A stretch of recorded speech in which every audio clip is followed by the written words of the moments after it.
রঙের উৎসব হলো হোলি। মানুষের জীবনকে নানা রঙে রাঙিয়ে তোলার নাম হচ্ছে হোলি।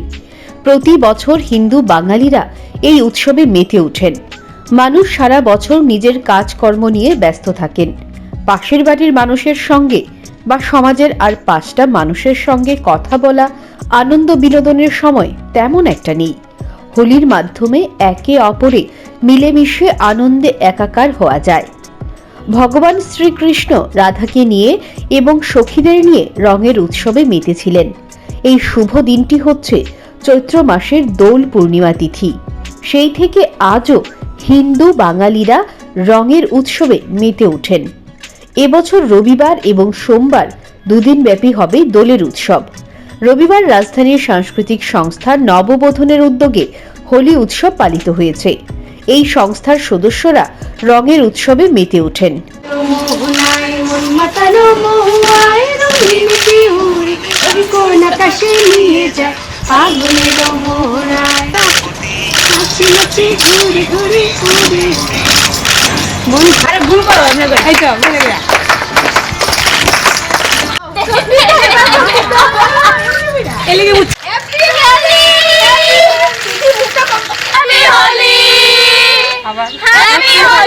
হোলি সম্পর্কে নববোধনের এক সদস্য বলেন, একটি বছর এই বিশেষ দিনটির জন্য অপেক্ষা করে থাকেন।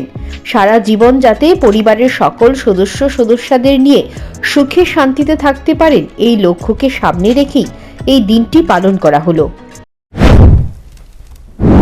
আজকে হোলির জন্য আমরা অপেক্ষা করি।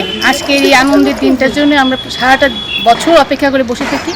তো আজকের আমরা এই দিনটা আনন্দ উল্লাসের মাধ্যমে, রঙের মাধ্যমে আমাদের জীবনটা তো রঙিন হয়।